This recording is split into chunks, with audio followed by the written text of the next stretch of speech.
You're the only one living your life, so I would document the good, the bad, the ugly, everything, and then share that, because I'm sure someone will be interested.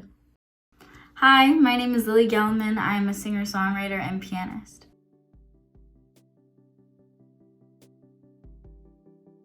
I deal with anxiety and depression. I'm not really sure when I first became aware of them, because for me, anxiety is not panicked or anything. It's just I get overwhelmed and kind of stressed, and it manifests in other ways that aren't necessarily what you would assume a panic attack is or anything like that. I think the first time I became aware that I had any sort of mental health issues would be in high school or maybe even middle school. I remember being with a group of people and kind of feeling like I was in a bubble. Everyone was just sort of there but hard to reach.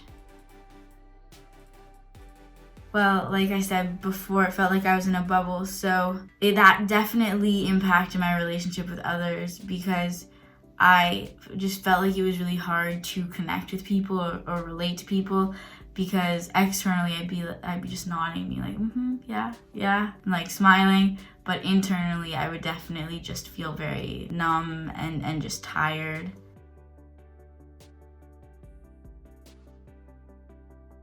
Music definitely helped my emotional state, because around the time that I first started feeling the effects of my mental health issues was also the same time I started really songwriting. And for me, writing my feelings and emotions and stories and the things I want to say when I don't quite know how to say it or express it, that's been really helpful in my life. I definitely use writing music and creating music as a form of therapy and putting my emotion into performances of songs or pieces, because a lot of times for me, I would just feel like I was sort of upset or numb and I didn't know why, and I would invalidate that inside myself, being like, well, you don't even have a reason to be upset. I sort of rewrote that through music, being like, well, I can put this feeling into use instead of bashing it or being mean to myself about it.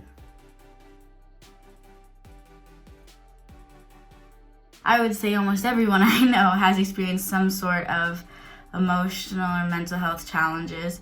I don't know if it's just day and age, or if there's something about artists and musicians that we just happen to be people who often are very emotional in the best way and have found music because of that. So I think the majority of people I know have dealt with off and on emotional or mental health issues. I think a lot of songwriters I know would say the same thing I've said about writing being a really good form of sort of self-therapy. And then listening to music is definitely a way of channeling emotion very healthily and safely. And it's a way to feel connected with something if you don't feel like the people around you are easy to connect with or feel at a distance. You can just put your headphones on and listen to music and feel like someone else knows what you're going through.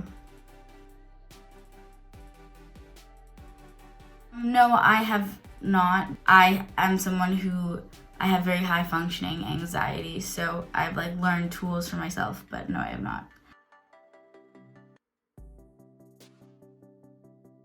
I think every kind of music, but I'm someone who loves storytelling. So that's typically for me a song that has lyrics. I love lyrics and I am sort of obsessed with the English language. I just love hearing about other people's lives or other people's experiences, or even made up fantastical experiences. Yeah, anything that is rooted in storytelling.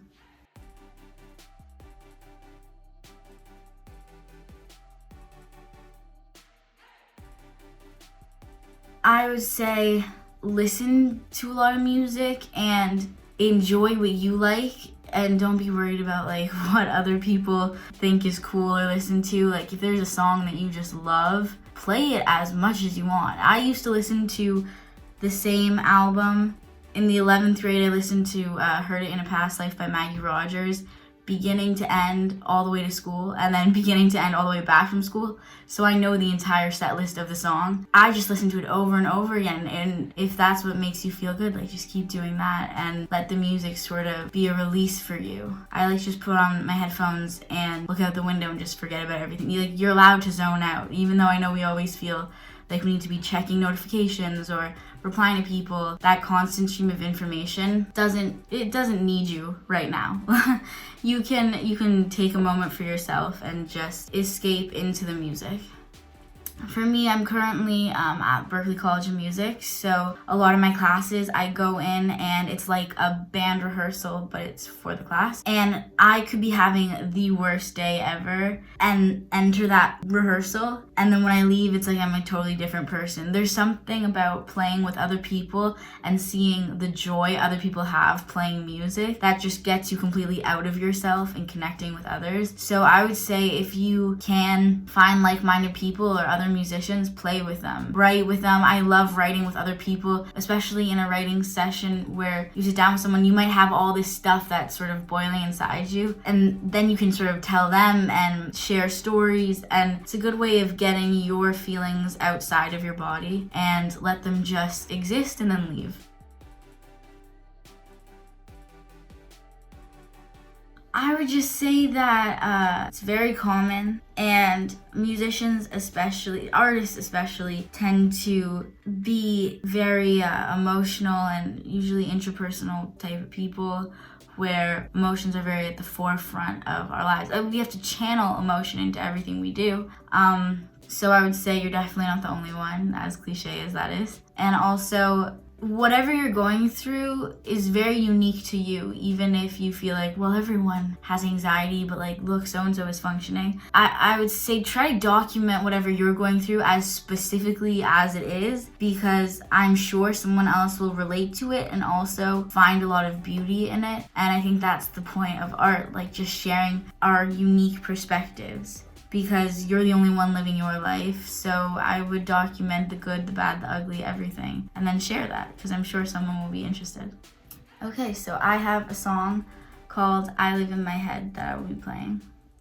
Here I am, falling through my thoughts again. Every feeling haunts my head, it keeps me up.